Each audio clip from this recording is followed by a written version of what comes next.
हरे कृष्णा दोस्तों, स्वागत है आप सभी का हमारे चैनल लड्डू गोपाल कृपा में।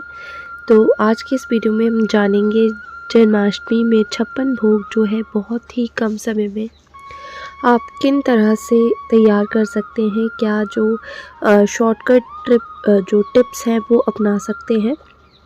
तो कुछ छोटी छोटी ट्रिक्स हैं वो मैं आज आप सभी के साथ शेयर कर रही हूँ। तो जब आप जन्माष्टमी भोग बनाते हैं या फिर 56 भोग बनाने के लिए सोच रहे हैं, तो इनमें से कुछ पेय पदार्थ हैं जो कि आप ले सकते हैं। जैसे कि लस्सी है, तो आप लस्सी ले सकते हैं। इसमें 4 तरह की लस्सी, जैसे आप थोड़ा सा चॉकलेट फ्लेवर ले सकते हैं, केसर ले सकते हैं, रूह अफ़ज़ा ऐड कर सकते हैं और नॉर्मल लस्सी जो है वो आप बना सकते हैं। नींबू पानी का शरबत जो है वो ले सकते हैं। तो इस तरह से आप 5 से 6 जो पेय पदार्थ हैं वो तैयार कर सकते हैं। कोई जूस बना सकते हैं और जूस या पेय पदार्थ जो है वो हो जाएंगे करीबन 6 से 7, या आप अपने अनुसार 10-11 भी कर सकते हैं।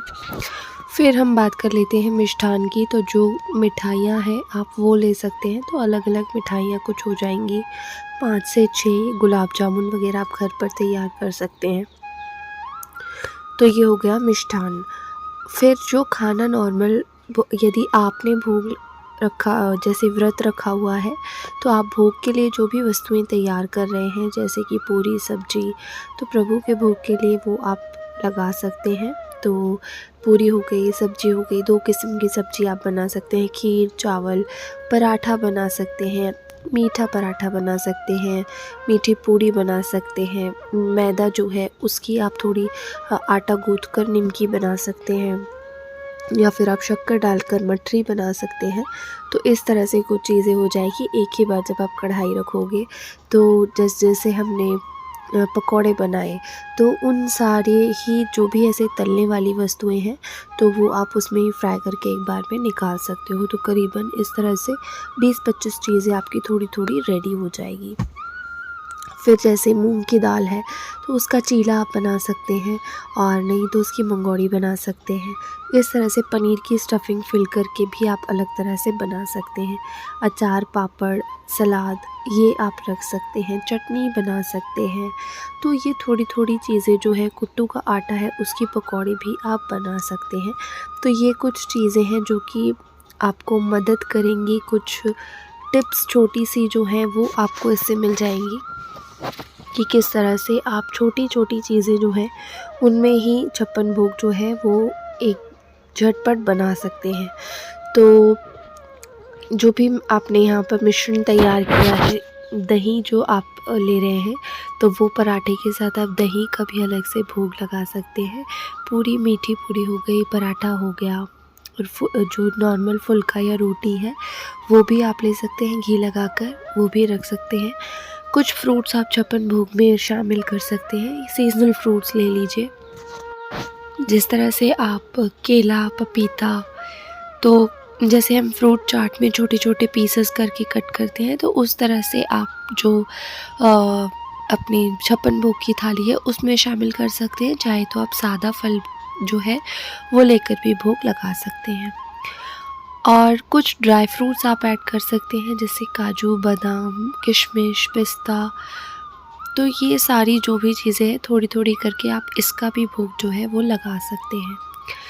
ये कुछ 56 भोग की चीज़ें हैं दोस्तों। जो माखन है उसका भोग तो लगता ही है, आप 56 भोग बनाए ना बनाए, तो माखन का भोग जो है वो तो लगता ही है। माखन मिश्री का भोग लगेगा, जो धनिया की पंजीरी है उसका भोग लगाया जाता है। तो ये कुछ चीज़ें हैं। साथ ही फ्रेंड्स, यहाँ पर जो कुछ ख़ास चीज़ें होती है, जैसे कि 56 भोग क्यों लगाया जाता है, आप सभी जानते होंगे। अगर नहीं जानते हैं तो कमेंट सेक्शन में ज़रूर बताइएगा। तो आज के दिन जो प्रभु के बहुत ज़्यादा ठाकुर जी को पसंद है चीज़ें, उनका स्पेशली भोग लगाया जाता है। तो इसलिए माखन मिश्री और धनिया की पंजीरी जो है उसका भोग लगता है।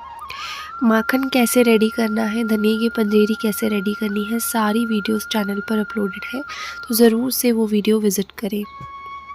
साथ ही दोस्तों, जब आप खाने की जो भोग की थाली है, 56 भोग या जितने जो भी भोग आप प्रभु के लिए बना रहे हैं वो रेडी करते हैं। उसमें अचार पापड़ ज़रूर से शामिल करें, साथ ही जो दलिया है उसका भी भोग प्रभु के लगाया जाता है, तो वो भी ज़रूर से बनाएं। खीर बनाएं, जो मखाने हैं उसकी खीर आप बना सकते हैं।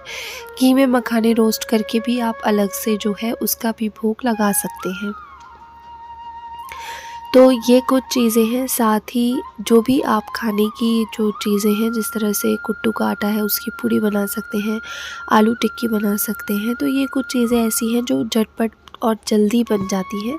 तो आप इनका भोग जो है वो प्रभु के लगा सकते हैं। रबड़ी जो है वो आप बना सकते हैं घर पर ही, और दलिये का भोग भी अवश्य से लगाया जाता है, खीर का भोग लगाया जाता है। तो इन सब चीज़ों को ज़रूर से शामिल करें। और यहाँ पर जो सारी रेसिपीज़ है वो मैं नहीं शेयर कर रही हूँ, क्योंकि वीडियो बहुत ज़्यादा लंबी हो जाती। मैं जो भी भोग लगाऊंगी जन्माष्टमी पर, जैसे भी मैं सेलिब्रेट करूँगी, आप सभी के साथ ज़रूर से शेयर करूँगी। तो यहाँ पर देखिए, ये कुट्टू के आटे के जो पकौड़े हैं, आप उस तरह से भी पकौड़े बनाकर भोग लगा सकते हैं। मूंग की दाल के जो पकौड़े हैं आप वो बना सकते हैं। मूंग दाल चीला है वो बना सकते हैं। तो एक ही चीज़ से आप कई तरह की चीज़ें हैं वो रेडी कर सकते हैं। जब आप आटा गूंथते हैं तो जैसे आप थोड़ा सा आटा जो है कुट्टू का आटा वो गूंथ सकते हैं। नॉर्मल रोटी के लिए जो आटा हम गूंथते हैं वो गूंथ सकते हैं। मैदे का जो आटा है वो लगा सकते हैं, और उनसे अलग अलग तरह की जो वस्तुएं हैं वो आप भोग के लिए रेडी कर सकते हैं। तो करीबन 1 घंटे में आपकी ये जो 56 भोग की चीज़ें हैं ये सारी रेडी हो जाएंगी। 10 पेय पदार्थ ले लीजिए, 5 जो आपके मेवे हैं वो ले लीजिए, 6 से 7 आप मिष्ठान के लिए जो मिठाइयाँ हैं वो ले सकते हैं। तो करीबन इस तरह से 20-25 चीज़ें ऐसे ही एकत्रित हो जाती हैं, जो कि ड्राई स्नैक्स की तरह होती हैं। और भोग में जो है पान का पत्र, सुपारी, इलायची, लौंग, ये भी प्रभु के ज़रूर से शामिल करें, क्योंकि इसके साथ आप कोई भी एक फल रख कर प्रभु को अर्पण कर सकते हैं। तो ये भी 56 भोग में जो है वो शामिल होता है। तो इस तरह से दोस्तों आप जल्दी ही, कुछ समय में ही, यदि आप अकेले रहते हैं या घर में आपकी कोई हेल्प करने वाला नहीं है, 2 से 3 सदस्य ही हैं, तो काफ़ी चीज़ें फिर भी आप रेडी कर सकते हैं। यदि आप अकेले हैं तब भी आप 56 भोग जो हैं वो रेडी कर सकते हैं, और 1 घंटे में ये सारी चीज़ें जो है वो रेडी हो जाएगी। तो आशा करती हूँ ये छोटी छोटी टिप्स आप सभी लोगों को पसंद आई होगी। और यदि आप कुछ अलग से चीज़ें बनाते हैं या कुछ और तरह की टिप्स आपके पास हैं, तो वो आप कमेंट सेक्शन में मुझसे भी ज़रूर शेयर कीजिएगा। और आशा करती हूँ सभी जन्माष्टमी की तैयारियों में लगे होंगे। मिलते हैं नेक्स्ट वीडियो में, तब तक के लिए जय श्री कृष्णा, राधे राधे।